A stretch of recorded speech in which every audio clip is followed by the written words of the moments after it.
Dice la palabra en Isaías 61:11, en el nombre del Padre, del Hijo y del Espíritu Santo. Porque como la tierra produce su renuevo y como el huerto hace brotar su semilla,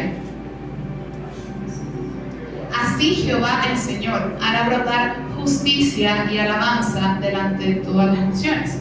Y tengo otra versión que dice, porque como la tierra produce su retoño y como el huerto hace brotar su simiente, así el Señor Jehová hará brotar justicia y alabanza delante de todas las gentes. Y este fue el versículo bíblico que el Señor nos ha dado como ministerio, y hemos pasado por un proceso de transición y el Señor nos ha entregado un nombre nuevo en el ministerio de danza. Y este es el versículo clave, y ahora somos el Ministerio de Danza Renuevo de Justicia. ¡Amén!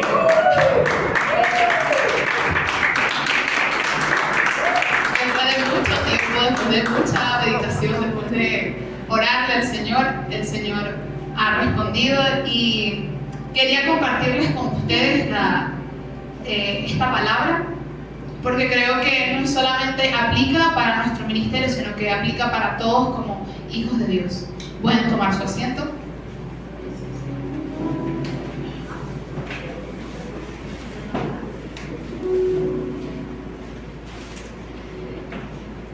Porque como la tierra produce su renuevo, era lo primero que estábamos leyendo. Y yo buscaba un poco de la definición de renuevo para poder entonces comprender esto que el Señor nos estaba entregando. Y en el diccionario, en Google también, dice que el renuevo tiene varias definiciones. En primer lugar, es un vástago que echa el árbol o la planta después de ser cortados o podados. Es decir, que después de que una planta fue cortada, fue lo que nace de nuevo después de que esa planta es cortada. También representa la llegada de la primavera, que significa un cambio de temporada. Y asimismo es la mejora de algo que se interrumpió, reemplazo de una cosa vieja por una cosa nueva. Investigando un poco sobre lo que es el renuevo, entonces ya sabemos que como hijos de Dios, si lo han visto en sus discipulados, en sus clases, hemos podido aprender que Jesús entonces vino a rescatarnos de nosotros de la muerte. Es decir, que había algo que estaba incorrecto y Jesús vino, tal como ese renuevo, a quitarlo y a que algo naciera de nuevo.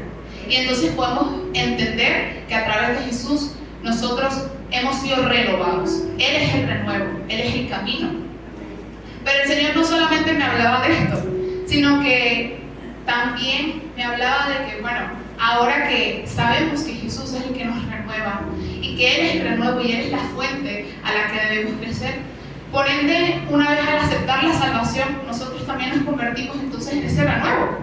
Porque cuando estamos en el mundo antes de conocer a Cristo, entonces también éramos como ese árbol que era seco, como ese árbol que no tenía vida, como ese árbol que no daba frutos en el tiempo correcto. Pero vino nuestro amado Señor Jesucristo. Y cortó y quitó, y así como dice la canción, los renovó. Renuévame, Señor Jesús, dice la canción. Entonces Él nos renovó. Y como nos renovó, entonces ahora nosotros también formamos parte de ese hermoso jardín donde primeramente Jesús es la raíz, nuestro Padre es la raíz en la cual nosotros obtenemos esa vida eterna. Por nuestros propios méritos no podemos conseguirlo.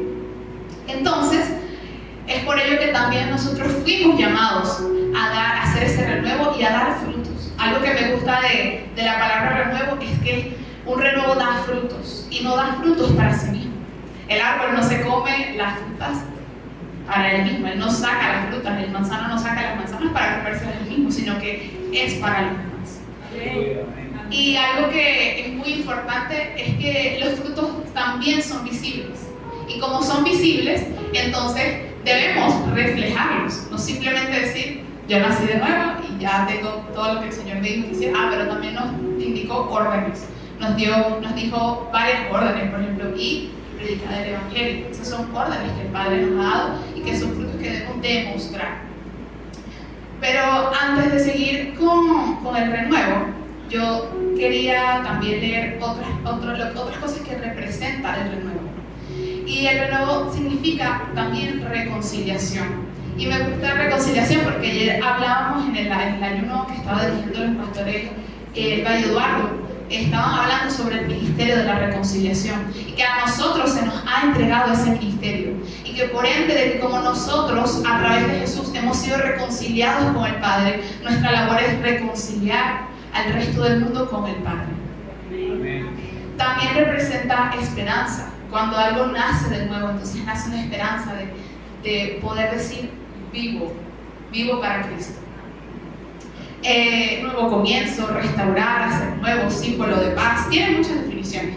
Sin embargo, algo que también me gustaba, un versículo bíblico que rescaté, está en Romanos 12:2 y dice: transformaos bajo la renovación de vuestro entendimiento.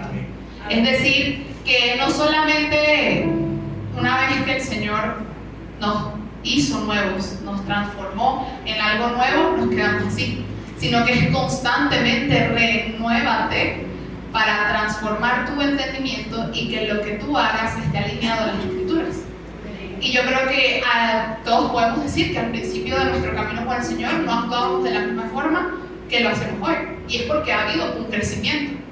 Pasé de muerte a vida, pero ahora que estoy en la vida, entonces empiezo a actuar y a realizar una serie de cosas que me llevan a la santificación. Es decir, que no solamente, como ya hemos entendido, no, ya obtuve la salvación y ya, y listo, no hago más nada, puedo seguir haciendo lo que hacía anteriormente, ¿no? Dice esta definición de renuevo, es que es algo que se corta, mejora de algo que se interrumpió. Y yo creo que cuando empezamos una nueva vida en Cristo y ya los que tenemos nueva vida en Cristo, hemos mejorado eso que se ha interrumpido. Y más adelante en el versículo decía que el Señor, así como produce renuevo, como la tierra produce renuevo, el Señor Jehová hará brotar justicia y alabanza. Y estaba investigando un poco sobre la justicia. Decía: Señor, ¿por qué nos entregaste un nombre con justicia? Porque ¿qué tiene que ver la justicia? Y la justicia tiene dos definiciones. Tenemos la justicia que nosotros conocemos, que nosotros manejamos aquí en la tierra, los hombres, y yo la busqué también la definición, y dice la justicia que es un principio moral que lleva a determinar que todos deben vivir honestamente, o que lleva a dar cada uno lo que le corresponde o pertenece. Es decir, que la justicia le entrega a cada uno lo que se merece. Tú, el ladrón robó, entonces lo que se merece es pagar el precio de cárcel. Es un ejemplo claro que todos conocemos. Es decir, que nosotros la justicia que manejamos es conforme a tus acciones se te dará un castigo o no se te dará ningún castigo. Pero vemos que la justicia de nuestro Dios es algo distinto. Y yo creo que muchas veces como cristianos, como no entendemos la justicia de Dios, porque Dios en su magnificencia, en su perfección, en su plenitud, nosotros no alcanzamos a entender cómo se maneja en ciencia cierta la justicia de nuestro Dios. Porque a veces pensamos que eso ocurre en situaciones y decimos: Señor, haz tu justicia, que se cumpla tu justicia, pero no se cumple el tiempo que usted está diciendo. Entonces es el Señor tratándonos de decir que la forma en la que yo me muevo es distinta a la que tú lo percibes, y a la forma en la que tú lo percibes puede ser distinta a la que tú lo esperabas. Por ejemplo, la justicia no es venganza, la justicia es Dios. Si usted está esperando que a alguien se le haga justicia por venganza, la justicia nunca lo va a complacer a usted. Y yo creo que eso es muy importante que lo entendamos, porque siempre entonces estamos pensando en diferentes circunstancias que se haga la justicia, pero es que a nosotros no nos corresponde ser quienes ejecutemos esa justicia. Nosotros somos instrumento para que esa justicia se cumpla, porque así el Señor, la justicia es un principio del reino. Es decir, si tenemos un Dios justo, es porque en el reino se maneja con justicia, y la justicia tiene una ley, y esa ley hay personas que salvaguardan esa ley. Y a la palabra dice que Dios los constituyó a unos pastores, a unos maestros, profetas, es decir, somos los ministros, los responsables de que esa justicia se haga acá, de que la justicia del reino entonces se cumpla, o nosotros somos los responsables o los agentes que hacen que cuidemos, nosotros debemos cuidar la justicia del reino. Y yo creo que es muy importante eso, porque al ver la justicia, la definición de justicia, me gusta ir a Isaías 42:1-9.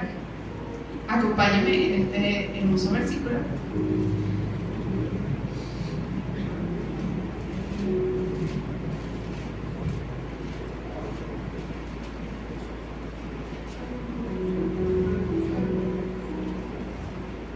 Dice: he aquí mi siervo, yo le sostendré, mi escogido, en quien mi alma tiene contentamiento.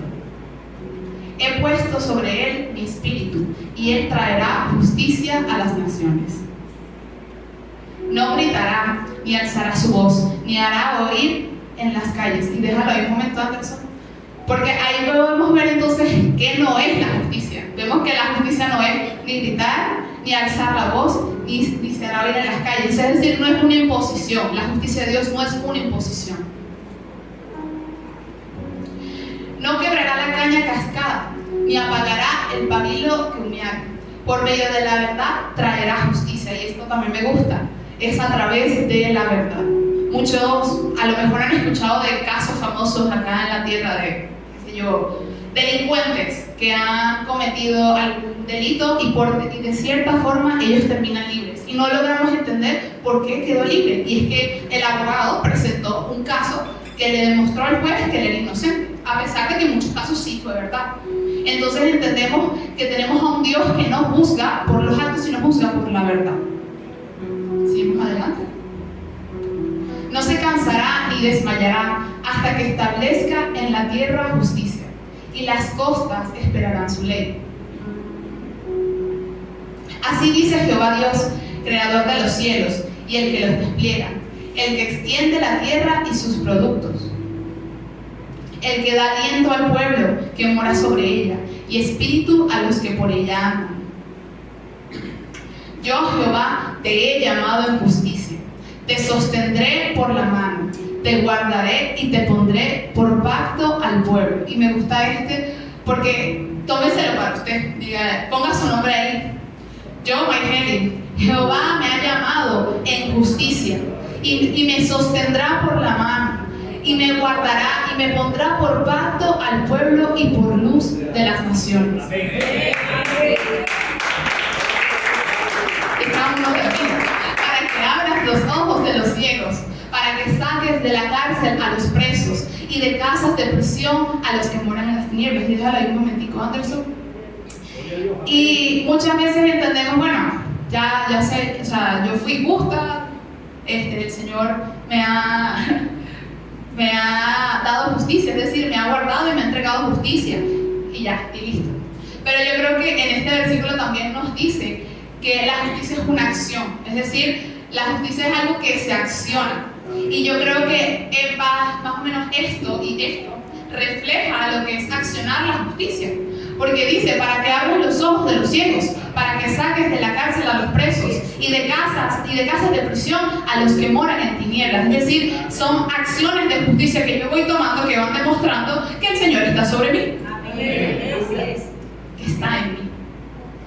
Y yo creo que es muy importante que entendamos no solamente que el Señor nos ha entregado justicia, sino que fuimos encontrados justos delante de Él. Y en una clase de doctrinas básicas nos estaban explicando perfectamente eso, y justamente también el pastor Eduardo lo explicó el día de ayer. Nosotros teníamos una deuda que era demasiado alta para pagar con nuestro Señor. Era tan alta que la condena era la muerte. Es decir, una deuda, imagínense un cheque que era tan grande, pero tan grande que la única forma de poder pagarlo era con nuestra propia vida. Pero entonces vino el mediador, el que dijo, yo lo pago por ti. El que dijo, yo lo entrego por ti para que tú tengas acceso al Padre. Y yo creo que es muy importante que entendamos que fuimos hechos justos a los ojos de Dios a causa de Jesucristo, ya que por nuestras propias fuerzas el hombre no podía alcanzar justicia. Es decir, decir, nosotros conocemos de justicia aquí en la tierra, pero en los cielos la justicia se maneja distinto. Y por ende de que se maneja distinto, no podíamos alcanzar esa justicia, porque no la entendemos a su plenitud. Quien realmente conoce a ciencia cierta todas las cosas que pasan por la mente de nuestro Dios para decir, esto es justo. Nosotros no podríamos hacerlo. Pero gracias a nuestro Señor Jesucristo, ahora hemos sido encontrados justos. Amén. Para poder entrar en su presencia. Amén.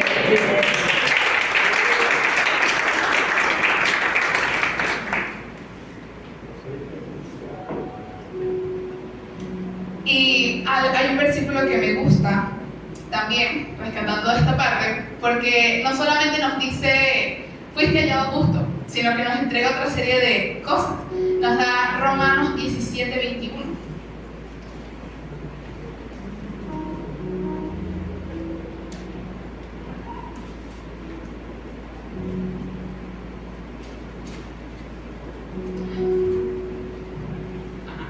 No seas vencido de lo malo, sino vence el bien con el mal. Y dice el siguiente. Sométase. No, disculpen. Romanos 5:1, disculpen. Justificados pues por la fe, tenemos paz para con Dios por medio de nuestro Señor Jesucristo, por quien también tenemos entrada por la fe esta gracia en la cual estamos firmes y nos gloriamos en la esperanza de la gloria de Dios. Es decir, que no solamente fuimos justificados porque, no, es para el que cree. O sea, tú eres justificado a través de tu fe. Y por eso es que la salvación es individual, porque tú no puedes obligar, imponer a la gente que crea, a la gente que tenga fe, a la gente que se mantenga en esa fe. Y por eso es que también entendemos que no es impuesto porque fue recibido por gracia. ¿Cómo tú impones algo que fue recibido de forma gratuita?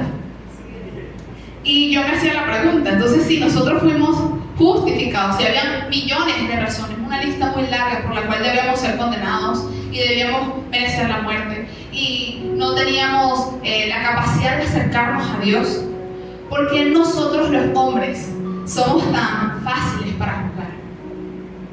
¿Por qué nosotros tan rápidamente extendemos y juzgamos, hacemos juicio contra nuestros hermanos, contra el impío, contra el desconocido? Es decir, extendemos muy fácilmente el juicio. Y como les decía al principio, la justicia no es para complacernos. La justicia de Dios no nos va a complacer. Sin embargo, cuando entendemos que gratuitamente nosotros fuimos justificados, vemos al otro con unos ojos distintos. Empezamos a ver entonces como lo veía Jesucristo, con amor. Y empezamos a discernir la cierta cantidad de situaciones en las cuales nosotros pudimos haber sido juzgados. Y el Señor nos dijo, yo igual te amo. Y algo muy curioso de la justicia de Dios es que la justicia, antes de tú señalar, va a pasar primero por ti. Y lo podemos ver explícitamente en Mateo 7, del 1 al 5.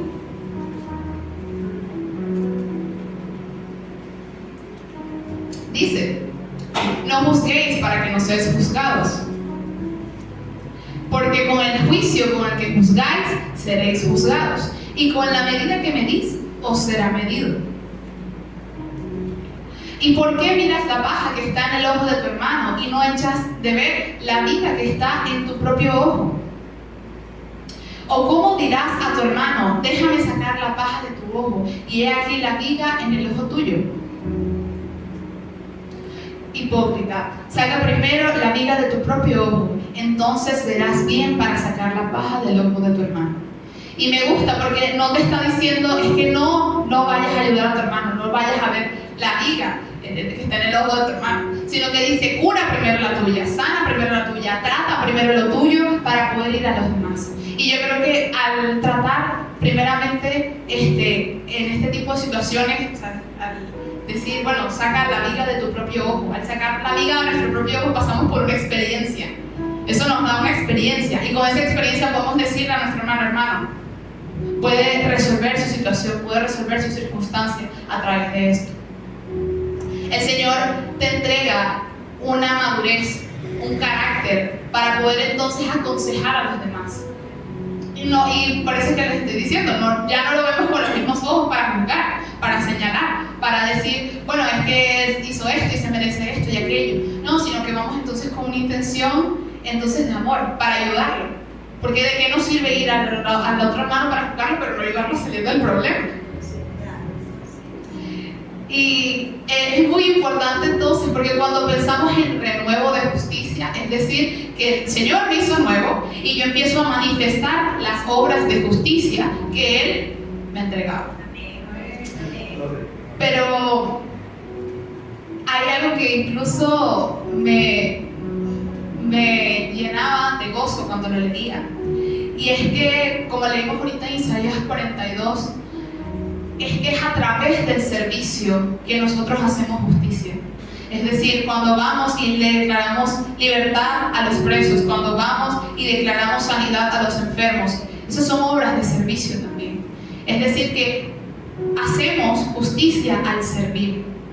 Y vemos que en la palabra dice, no tengo el versículo específico, pero en Apocalipsis dice que habían personas con vestiduras blancas, las cuales representan las buenas acciones, los justos, de los santos. Es decir, que lo blanco, lo puro representa la justicia. Y cuando pensamos entonces en algo blanco, en algo puro, es algo que se mantuvo íntegro, es algo que no consiguió mancha, es algo que entonces trabajó el servicio. Y también si entendemos que si somos siervos de Dios, y ya fuimos llamados, señalados como siervos de Dios, nuestra responsabilidad es llevar justicia a las naciones por medio de nuestros actos. Y me gustaba también el Marcos 10:43, si lo podemos buscar.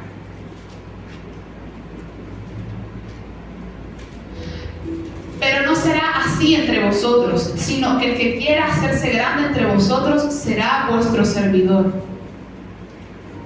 Y el que de vosotros quiera ser el primero será siervo de todos. Y a veces entonces parece que no es congruente, ¿no?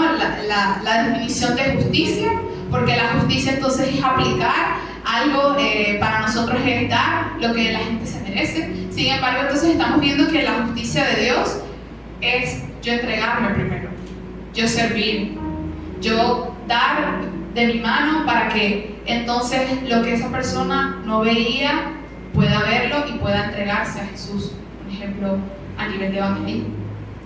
Y yo creo que también es muy importante que con el servicio agrademos a nuestro Dios. Y cuando agradamos a nuestro Dios a través de estas obras de justicia, estamos alabando.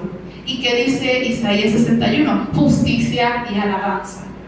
Es decir, con nuestras justicias, a medida que yo voy caminando, a medida que yo voy haciendo, yo voy alabando a mi Dios. Con mis acciones alabo a mi Dios.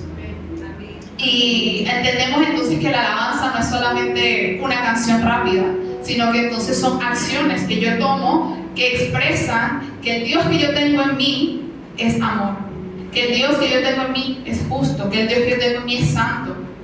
Y soy intencional con ello. Mis hermanos, no intenten ir a otro lugar. Me sorprendía mucho, no sé si estuvieron el domingo pasado cuando el pastor Gilbert estuvo acá predicando, y él fue a un funeral y se preguntó a sí mismo, entonces no voy a predicar acá, cuando vio a un cierto grupo de personas. Y yo creo que es muy importante, porque ya a mí me sorprendió mucho, porque ya en su mente entonces él tenía predestinado, o sea, a mí me invitaron o aparecí o algo, yo tengo que hacer algo, yo tengo que predicar, alguien tiene que salir salvo de este lugar. Y yo creo que eso es la mejor definición de ser intencional, porque cuando yo soy intencional, a medida que yo voy caminando, yo voy entendiendo que cada persona que está en la habitación necesita de un encuentro con Jesús, que cada persona necesita una ayuda, que cada persona pues necesita de una palabra de aliento. Y a pesar de que somos humanos y no podemos con todo al mismo tiempo, vamos poco a poco. Y para eso el Señor nos llamó a ser discípulos, Porque cuando somos discípulos, entonces a medida que crecemos junto con nuestro maestro, entonces nosotros nos vamos alimentando para poder algún día ser esos maestros y tener nuestros propios discípulos. Entonces, al practicar la justicia, hacemos alabanza. Y yo creo que la única forma, estábamos conversando un poco sobre lo que es la justicia y el renuevo, y que habíamos utilizado el renuevo como una especie de planta, es que la única forma de que ese renuevo crezca y dé sus frutos es con agua. Es decir, para que un fruto crezca, para que un árbol crezca, tú necesitas ir todos los días, regarle, echarle agua y ir al día siguiente. Es decir, que la única forma de dar esos frutos es yendo a la fuente de vida. Cada uno de nosotros, entonces, es nuestra responsabilidad de nosotros ir a nuestro Padre para ser saciados todos los días de esa agua viva.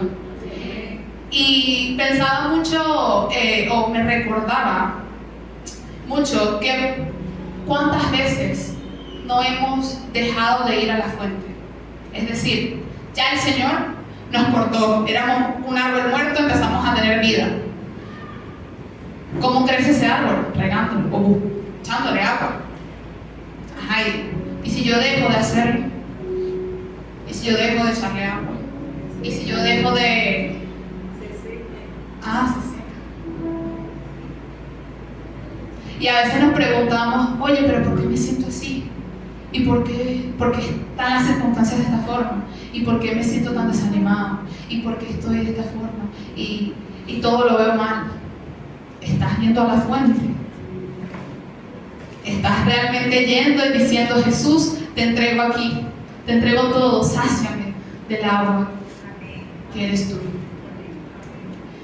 Y cuando también puede pasar que cuando empezamos a echarle mucha agua a la mata, se ahoga, y no solamente se ahoga, si lo hacemos en un lugar cerrado, el agua queda ahí y el agua se estanca.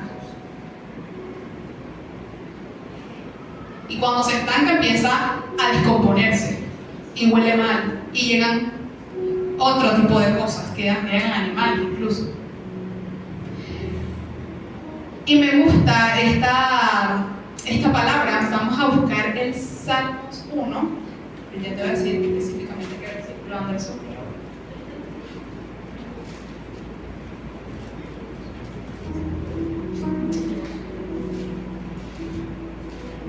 Desde el 1 hasta el 3.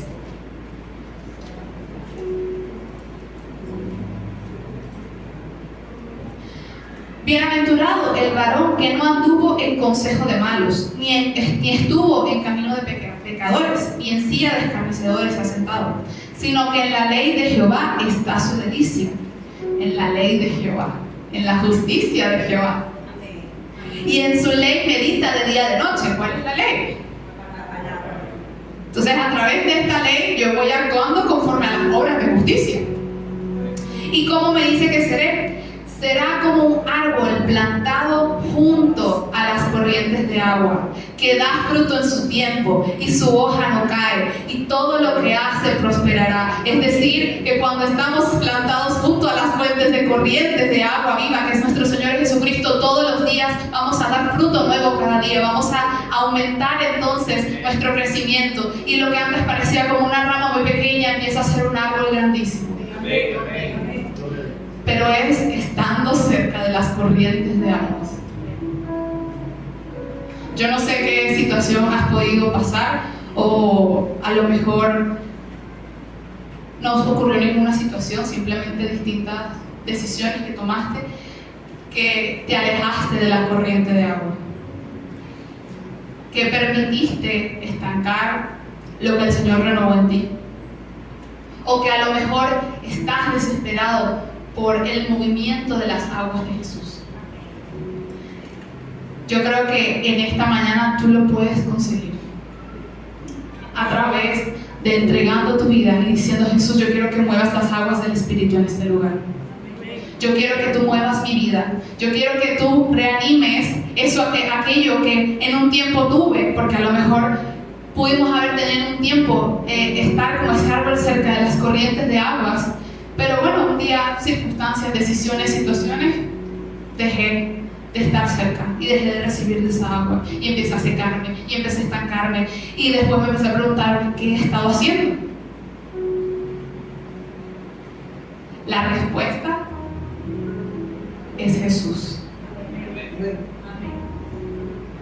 Y para los que a lo mejor pueden decir, no, que yo estoy bien con Jesús, yo no tengo, o sea, el Señor me está hablando todos los días, aún hay más. Aún hay más. Dice Ezequiel que nadó, porque había profundidades. Hay profundidades y el Señor está esperando para que tú llegues a esas profundidades, porque ha guardado misterios y secretos para ti, para que tú cumplas esas obras de justicia que en la tierra, para que tú hagas aquello que el Padre te encomendó hacer y que el día que llegues delante de su presencia digas, aquí estoy, he cumplido. Y nuestro amado Dios te diga, buena sierva y fiel, entra a tu descanso. Gracias, Señor. Hermanos, eviten el estancamiento espiritual. Eviten que lo que el Señor les ha entregado un día se pregunten qué pasó.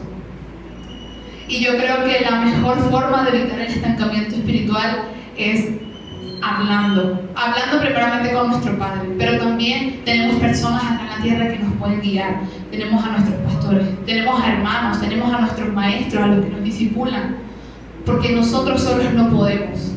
Hay cosas en las que nosotros solos no podemos hacer. Y si usted siente que se está estancando espiritualmente, dígale al Señor, Señor, te entrego mi vida, mueve las aguas de mi espíritu, pero también hable con una persona que sepa que va a interceder por usted. Hable con una persona que sepa que le va a levantar las manos en medio de las circunstancias.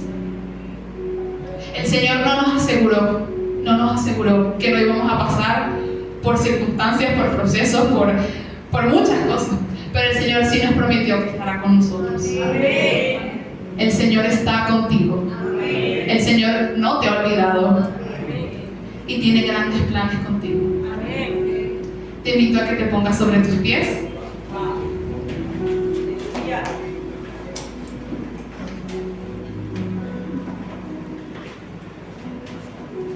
Y cierres tus ojos y le digas cuánto lo amas a Jesús. Jesús, te amamos.